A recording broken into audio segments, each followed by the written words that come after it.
Ny mofinaina isan'andro atolotry ny mpitandrina rakotina valina maoly.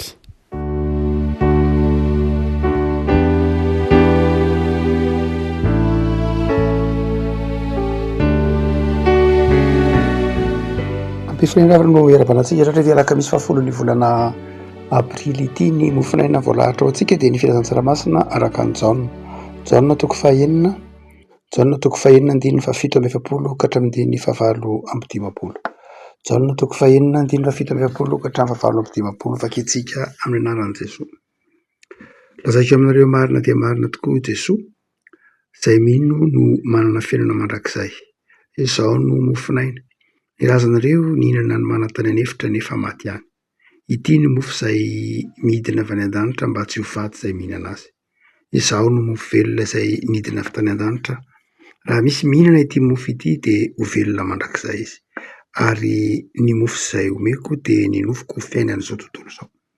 Dia ny fanditra ny Jesosy ka nanao hoe ataon'ilay ahoana re no fanome nofony ho antsika. Fa hoy Jesosy taminy, lazaiko aminareo marina dia marina tokoa raha tsy mihinana ny nofon'ny zanak'olona sy misotro ny rana nareo dia tsy manana fiainana ao aminareo. Izay mihinana ny nofoko sy misotro ny rako no manana fiainana mandrakizay ary raha hanangana azy amin'ny andro farany. Fa ny nofoko ny tena fihinana ary ny rako ny tena fisotro. Izay mihinana ny nofoko sy misotro ny rako no mitoetra ao amiko ary izaho kosa ao aminy. Ary tahaka ny nanirahana iray velona ahy ary izaho koa velona amin'iray dia tahaka izany koa izay mihinana ahy no ho velona amiko. Ity no mofo izay didina avy tany an-danitra,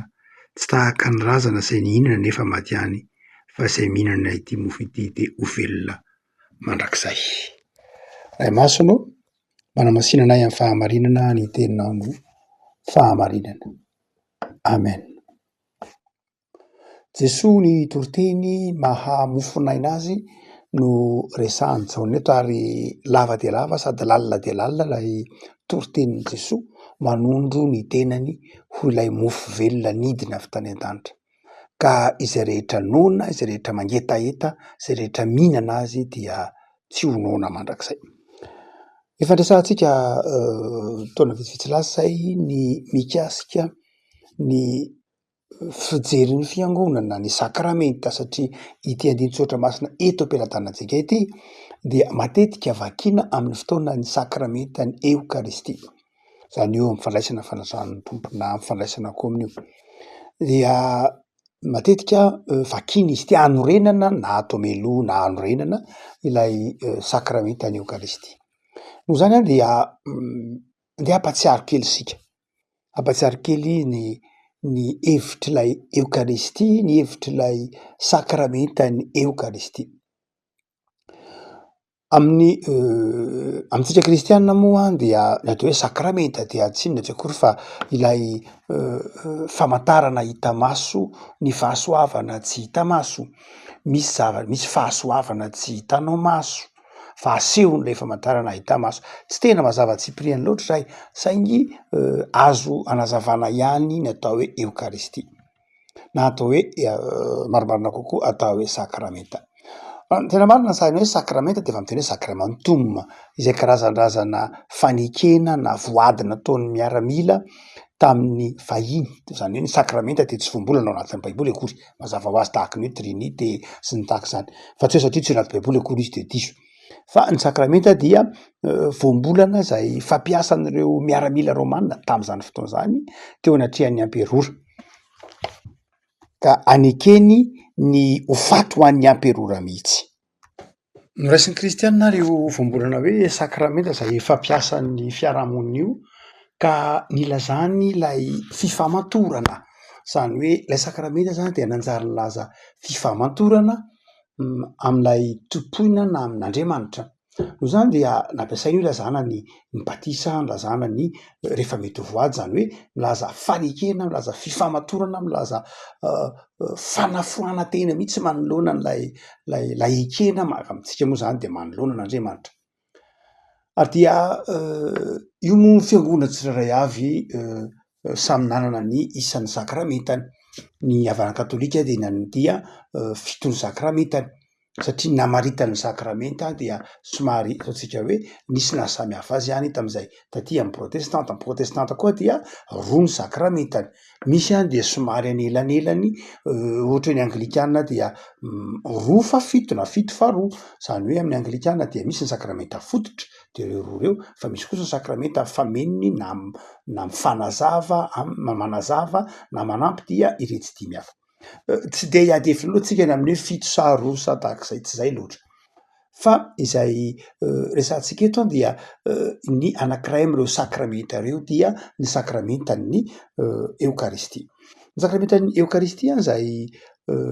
ataontsika hoe nandritry ny vanim-potoana maro de niteraka olana ny heviny eto any dia anazava fomba fijery tsotra fotsiny sika fomba fijery teolojika ny sakramenta satria eto Jesosy de miteny manao hoe zay mihinana ny nofoko sy misotro ny rako de manana fiainana mandrakizay ary zaho anangana azy amin'ny andro farany zay mihinana ny nofoko sy misotro ny rako no mitoetra ary amiko ao amiko ary zaho kosa ao aminy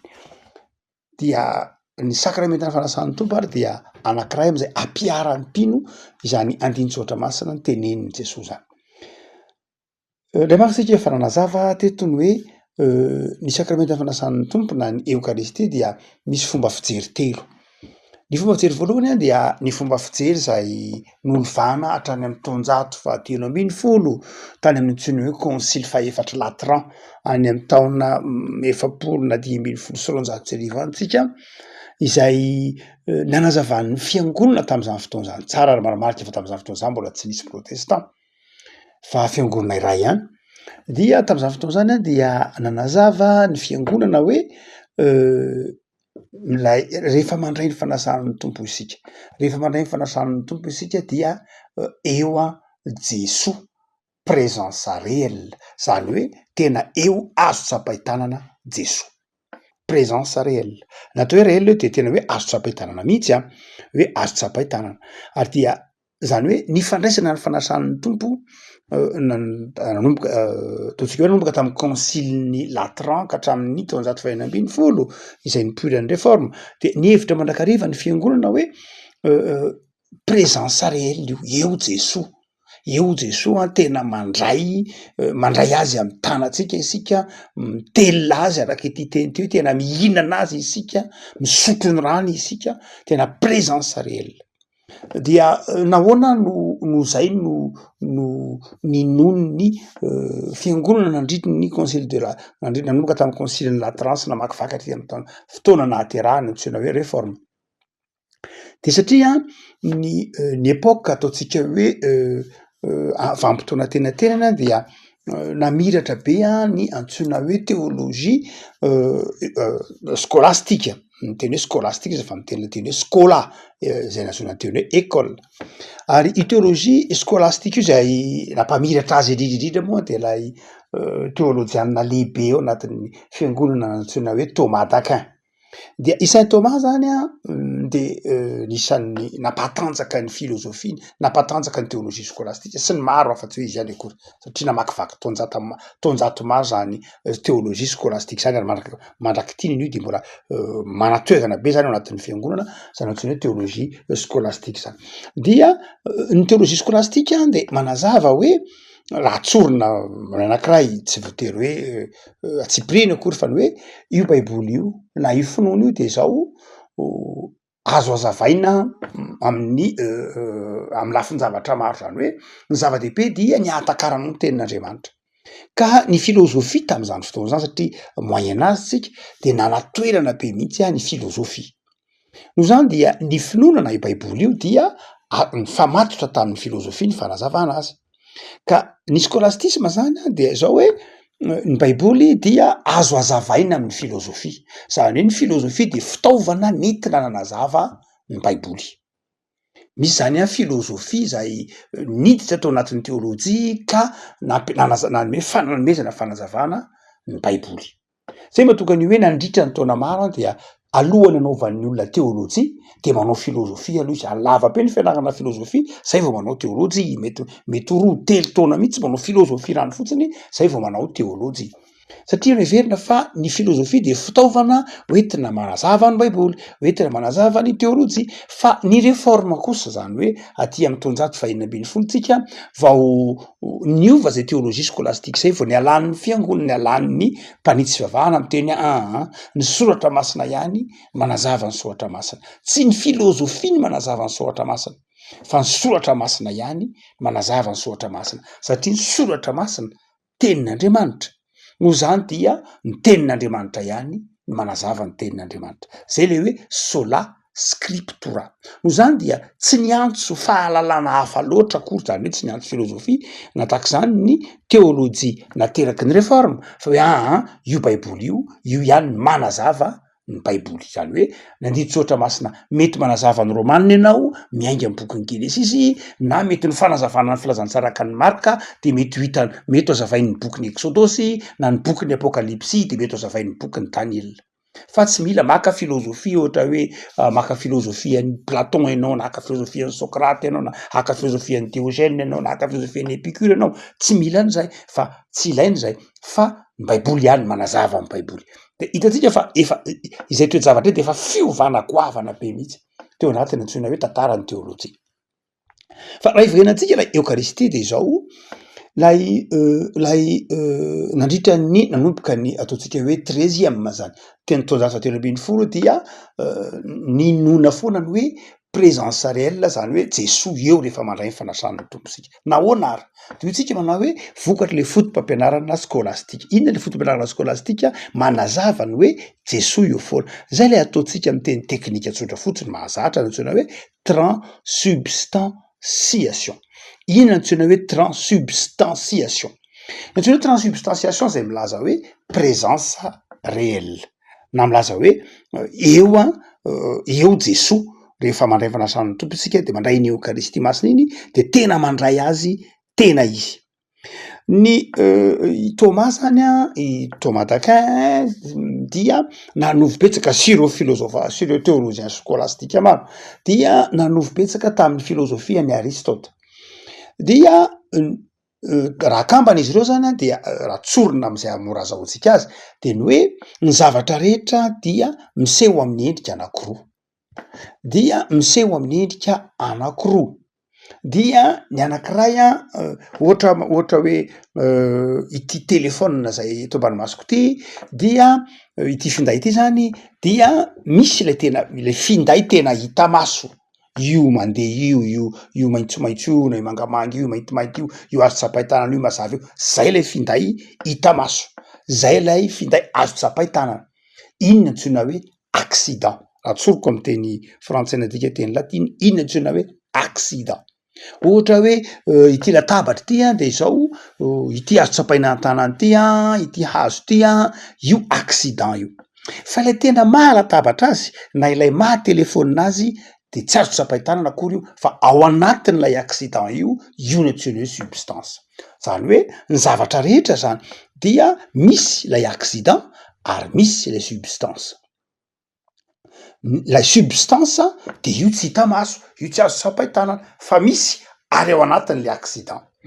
Lay accident kosa zay ma-accident azy de hita maso eo izy, azo tsapaitanana, zay io le misy loko, io le mety fotsy, maitso, manga, arakarak'izay mety ho fandehan-javatra eo. Iny zany lay antsoina hoe accident. Karaha miteny zany anao manao hoe ity misy atao hoe lamba dia ity lampy ity de zao lay azo tsapaitanana fotsifotsy io antsoina hoe accident. Fa lay ao anatiny hoe tena mahalamba azy, iny antsoina hoe substance, la substantia amin'ny teny latiny. Dia hoy ny fampianaran'ny concile de Latran zany, hoy ny fampianaran'ny fiangonana any amin'ny 13e siècle, nanao hoe zao noho izy rehefa am'ilay fotoana anaovana ny sakramenta iny, anamasinana ny sakramenta, anandratana ny sakramenta iny de zao zay dikan'ilay lakolosy fanao anatin'ny fotoam-pivavahana nanomboka tamin'ny taonjato velo ambin'ny folo, lay velominy iny zany dia rehefa amin'ny fotoana anandratana ilay mofo na lay hostie iny de zao zay le hoe transsubstantiation, transsubstantia zany hoe miova le substance. Ka rehefa amin'ny fotoana zay andraisana le sakramenta iny na le hamakinany mofo iny zany de zao miova le substance. miova tenany Kristy. Zany hoe iny mofo iny zany a de zao misy lay mofo azonao tsapaitanana, iny lay accident, iny lay hostie iny fotsifotsy iny, iny maivamaivana iny lafarinina iny iny lay accident, mofo iny satria azonao tsapaitanana. Fa izao ao anatiny iny mofo iny, ao anatiny iny hostie iny de miafina ao anatiny iny koa lay antsoina hoe substansia izay tena mahamofo azy. Ka rehefa tonga ny fotoana anandratana ny mofo sy ny amakinana ny mofo zany amin'ny fotoanany eukaristy iny de zao miova tokoa, tena miova lay mofo, ka lay accident zany na ho accident ihany, fa lay substance lay tena mahamofo azy lasa tenany Kristy. Zay le hoe transsubstantiation. Lay natura anankiray zany, lay mahamofo ety ivelany, iny tsy miova. Fa mofo ihany iny, accident. Fa izao lay tena mahamofo azy ao anatiny lay accident, lay substantia, iny kosa miova tenany Kristy. Zay transsubstantiation ho azy. Ny ainan'ny fiangonana zany nandritra ny taona maro, ary mandrakariva mo mbola iainan'ny fiangonana raha vavintsika. No zany dia izay le hoe transsubstantiation. Hoe no zany rehefa mandray an'lay hostie ianao de zao mety ny tananao mandray an'lay accident lay mofo, fa ao anatin'iny mofo iny mihitsy koa nefa ny tenany Kristy. No zany dia tsy tenany Kristy, tsy mofo tsony iny, fefa transsubstantiation zany efa lasa tenany Kristy, lasa vatany Kristy. Zay mahatonga ny hoe ny transsubstantiation de présence réelle. Ny avatsika katolika dia mbola miazona an'io fampianarana nanomboka tamin'ny 13e siècle io, hoe tena iny mofo iny a de tenany Kristy iny, tenany Jesosy iny, satria izy de niteny manao hoe zay mihinana ny rako sy misotro ny rako, de zao zany tena présence réelle, tena akeo mihitsy Jesosy, ary rehefa mandray an'iny hostie iny de tena mofo ny raisikeo, fa ao anatin'iny mofo iny mihitsy a de fa tena niova tenany Kristy a lay substance mamofo azy. Efakantsika katolika no manao zany, ary be de be moa tamin'ny fotoan'andro a no nandany zany, ary zay ny asany antsoiny hoe dominikianina. Antsoiny hoe dominikianina tao anatin'ny fiangonana tam'izany fotoana zany, vanim-potoana moyen âge, dia nisan'ny nanenjika reo heretika zay nandany antsoina hoe transsubstantiation, satria tsy ny olona rehetra nanaiky iny hoe transsubstantiation, hoe ahoana moa no atenany Kristy an'io mofo io. Io ngeo nivoaka tatsy amin'ny boulangerie tatsy. Io zany dia sanatria teny hoe de zay natonga le izy, natonga reo nisy eveka fa tsy hoe olon-tsotra ihany asakany salamindry Théodore de Syre, be de be reo eveka zay tsy voatery hoe nanaiky ny transsubstantiation koa. Fa rehefa tonga ny réforme dia ny protestanta nanana fijery manokana, sanatria moa tsy ifampitsarana zany, io resaka finoana fotsiny io, dia tsy misy hoe inona ny marina na inona ny diso, fa inona ny inonao, dia satria base samihafa, fototra samihafa ny fanazavana azy. Dia ny protestanta tsinona fototra ny angany, ny soratra masina irery any, dia misy manao hoe rehefa ny soratra masina irery any ny vakina de zao, fa tsy ampiana filozofia, de zao tsy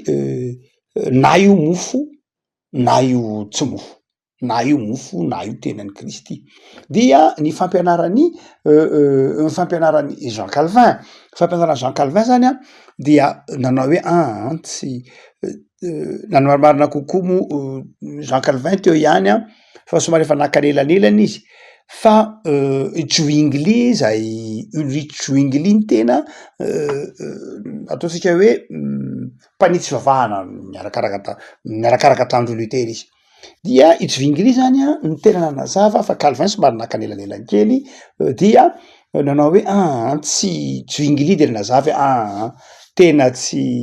tena mofo io famantarana io. Jesosy ny teny manao hoe zao nataovy ho fahatsiarovana. No zany de zao famantarana io, tsy tenany Kristy io, tsy tenany Kristy io, fa mofo io. Mofo io de okazava ny resaka, fa tsika olombelona, tsika miandriamanitra saina de zao na io mofo na io tenany Kristy, ary satria io tsy tenany Kristy fa mofo, de mofo io zany. Hoy Ulrich Zwingli zay réforme taty Zurich tamin'ny fotoan'andro. Fa i Martin Luther Martin Luther de nanao hoe somary somary lasa lavitra kosa Zwingli raha manazava manao hoe de tena mofo fotsiny kosa io fa misy kosa ny misterin'ny fahagagan'Andriamanitra. Ekena ozy fa zao tsy mitombina amintsika ny transsubstantiation fa nefa koa ny filazana fotsiny ho Martin Luther fa hoe de tena mofo fotsiny io tsisy heviny mitovy amin'ny mofo rehetra de zao tsy mitombina koa zay ho Martin Luther. Dia Martin Luther napiditra voambolana vaovao ny antsoina hoe consubstantiation. Dia am Martin Luther zany izay tazomin'ny havatsika loterana mandraky teny an'io de ny hoe io fa miara-misy ao anatin'io mofo io zay ma consubstantiation miaraka substance miara-misy ao anatin'io mofo io ny tenan'ny Kristy sy lay mofo. Zany hoe tsy misaraky reo fa ao anatin'io mofo io tokoa satria Jesosy ny teny hoe ity ny rako ity ny tenako noho zany de zao miara-misy ao anatin'io mofo io ny tenan'ny Kristy sy lay mofo. Tsy miova akory, tsy transe zany hoe tsy miova ho tsy miova ho tenan'ny Kristy akory lay mofo fa izao ao anatin'io mofo koa nefany ny tenan'ny Kristy miara-misy ao izy. Calvin no satria somary mafimafy miady hevitra dia i Calvin no naka ataotsika hoe anelanelany na manazavazava koa nanome fanazavana manao hoe tena présence io Jesosy amin'ny fotoana zay maha-réformé atsika de hoe macalviniste maromarina kokoa fa Zwingli moa réformé any fa macalviniste de manao hoe tena Jesosy tena io tokoa fa zao présence virituelle zay ny azo ilazana azy tsy virituelle ohatrany hoe image virituelle na loatra fa ny teny hoe virtuelle moa avy amin'ny teny latina de midika ohatrany hoe hery ohatrany hoe hery manokana ohatrany hoe zavatra manakasina manokana zay raha miteny hoe mifakany teny latina hoe virtuelle. Dia zany hoe Calvin de manazava manao hoe amin'ny fotoana andraisantsika an Jesosy amin'ny fotoana ataotsika hoe anaovana anatona antsika io sakramenta io de tena eo tokoa Jesosy, tena eo Jesosy fa tsy présence physique na réel zany hoe tsy hoe azo tsapahitanana izy na hoe tsakotsakona izy tsy zay loatra fa izao eo izy mandray azy tokoa tsika. De mandray azy ve zany tsika mandray azy tokoa tsika fa amin'ny alalan'ny finoatsika zany hoe amin'ny fotoana zay andraisantsika ny fanasan'ny tompo io zao mandray an Jesosy tsika tena mandray azy ny tanantsika mandray lay mofo mandray lay kapoka fa ny finoatsika mandray azy amin'ny finoana koa isika ary dia raha ohatra ka hazavaina de ohatrany hoe nazavany ny teolojiana matetika azy de tahaka ny masoandro de lavitra be atsika any amin'ny tapitrisa kilometatra fa masoandro ve présent eo amitsika sa tsy présent eo amitsika. Raha ohatra ka tena jerena tsy présent izy satria any amin'ny tsy eo amitsika izy satria any amin'ny filo tapitrisa kilometatra fa présent izy satria ny hazavany sy ny hafanany de tonga eo amitsika. Zay le hoe virituel zany hoe ny heriny sy ny maha izy azy de zao mipaka aty amitsika tsy eo izy de ketsika fa mipetraka eo tanana ankavan'Andriamanitra Jesosy no zany dia eo koa nefa Jesosy amin'ny alalan'ny heriny amin'ny alalan'ny Andriamanitra azy de eo koa izy tahaka n'ilay masoandro indrasantsika hoe io ny hafanany io ny eo fa inona moa no maha-eo an Jesosy amin'ny alalan'ny fanahy-masina. Jesosy zany amin'ny fotoana andraisantsika ny sakramenta de eo izy mandray azy sika mandray ny heriny isika fa tsy lay mandray azy amin'ny fomba hita maso hoe raisy tanana na hoe fa mandray azy amin'ny finoana ary miombona ao amin'ny Kristy zany hoe rehefa manatona latabatra masintsika de tena miombona tokoa amin'ny Kristy araka io tenin'io manao hoe izay mihinana ny nofoko sy misotro ny rako dia velona mandrakizay izy. No zany dia zava-dehibe ny ahatakaratsika zany hoe io fanasana ny tompo io ity tenin'Andriamanitra zay ambarany Jaona ity de izao manambara voalohany indrindra ny sakramenta zany io. Zava-dehibe zany ny sakramenta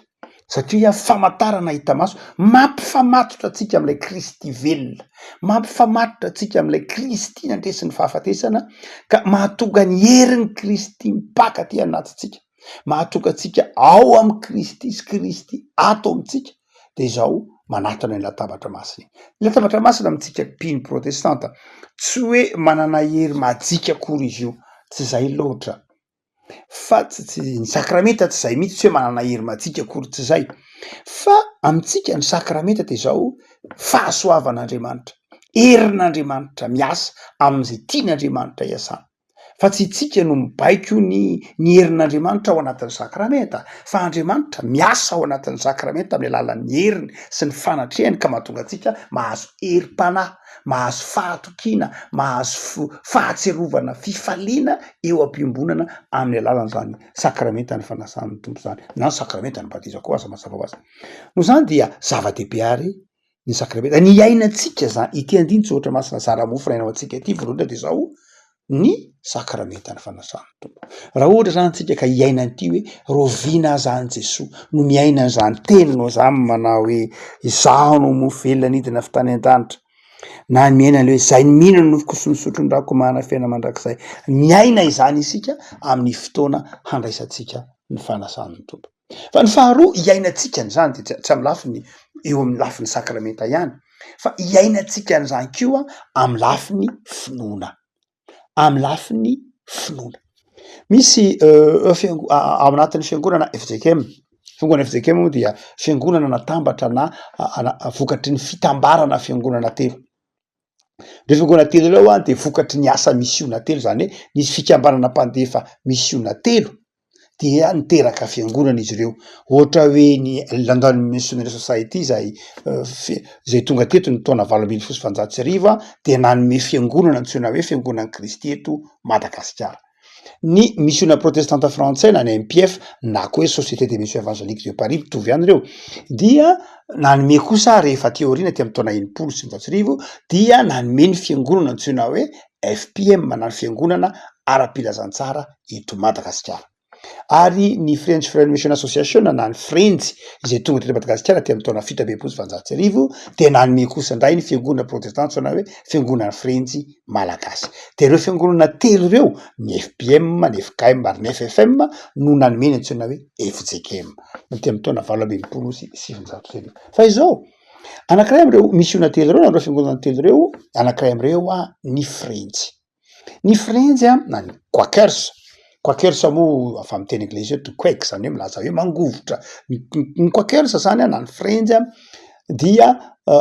fikambanana izy io tsy mitovy amin'ny LMS hoe fikambanana mpandefa missionnaire, na mitovy amin'ny MPF, na mitovy amin'ny Société for the Propagation of Gospel ny Anglikana, na mitovy amin'ny North Missionary Society norvégiane, na mitovy amin'ny Baptist Missionary Society any Baptiste, tsy zay loatra, fa ny French dia association na fikambanana ary fikambanana zay tena tahaky ny communauté mihitsy, ny malaza azy communauté izy, zany hoe olona tena niara-monina, olona mifanakaiky fo, toy ny ray tampo. Ka ny Quakers zay tonga teto Madagasikara dia rehefa mandray ny fanasan'ny tompo izy de tsy mandray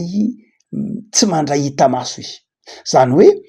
rehefa tonga zany ny fotoana tsy mihinana hostie zany izy, tsy mandray hostie izy fa mandray ao am-po.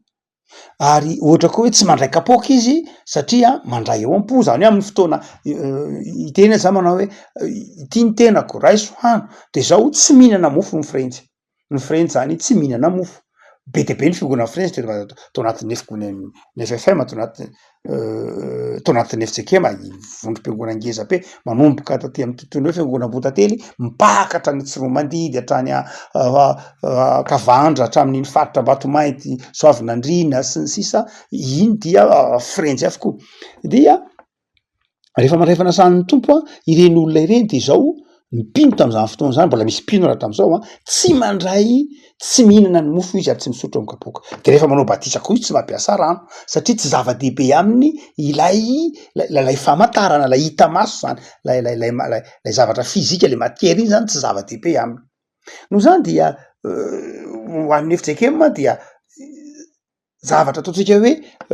ara-panahy be zany ny freny zavatra ara-panahy be izy hoe mandray fanasany tompo tonga ny fotoanany fandraisana fa mandray fanasany tompo izy fa tsy mandray fa tsy mihinana mofo sy kapoaka tsy mandray izy fa ao am-panahy daholo ny andraisany azy am-panahy daholo ny andraisany azy zay lazana hoe tsy lay matery tsy lay matery iny akory tsy lay zavatra hita maso iny akory ny mampifamatotra amin'Andriamanitra fa ny finoko no mahatonga an' Jesosy ho ato anatiko ny finoko no mahatonga ny tompo ato anatiko sy mahatonga ao amin'ny tompo no zany dia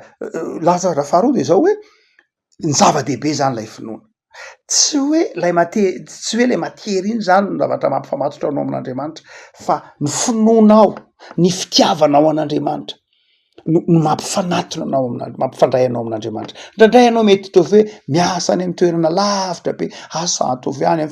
amin'ny toerana tsisy fiangonana mety hitrangy zany ataovy any Irak ianao na ataovy any Arabia Saodita ianao na tsy fantatro any amin'ny toerana de tena tsy ahitanao fiangonana ka tsy ahafahanao mandray ny sakramenta mihitsy de aza manà mihitsy fa ny finoana de mampifamatotra anao ao amin'ny tompo amin'ny alalan'ny finoana koa ny ainanao ity teny ity hoe zay mihinana ny nofoko sy ny sotro ny rako zany hoe raha ohatra ianao ka mino an' Jesosy tompo sy mpamela heloka raha ianao mino an' Jesosy tompo ho fitiavana de zao efa ao amin'ny tompo ianao afaka malala zava-dehibe ara ity adiny tsotra masina ity satria mampahery antsika ary manome toky antsika fa io Jesosy io dia ato anatintsika tsy lavitra atsika manjaka ato am-pontsika mamelona atsika manome aina atsika azay dikany teny mofo izy eto manome aina fiainana mamelona rovino ny raisantsika n'izany Jesosy manome aina sy manome fiainana zany amin'ny alalan'ny finoana amin'ny alalan'ny fitiavana azy de mahareta amin'ny finoana ary matoky fa efa ao anatinao Jesosy vavaksika tompo tsoranao zay ny amin'ny teninao zay mampahery anay mampifaly anay ary manome toky anay fa enao de velona ato anatinay dia ataovanay mandrakariva tompo ataovanay mandrakariva Jesosy ny matoky ny fitiavanao fa ao aminao zahay ary ianao ato aminay tsotrony amin'ity tontolo andro omenao anay ity de akinonay aminao ity tontolo andro ity Jesosy ho tontolo andro ny fahavokarana tontolo andro ny fifaliana de manampirenay ianao mba hanana finoana mitoetra tsara zahay hoe fahasalamana hery tanjaka ary mitoera mandrakariva ampitoera mandrakariva ty anatinay ny fanahinao masina ampahery anay amin'ny asa ataonay isan'andro indrindra amin'ny fanomponanao saotra Jesosy amen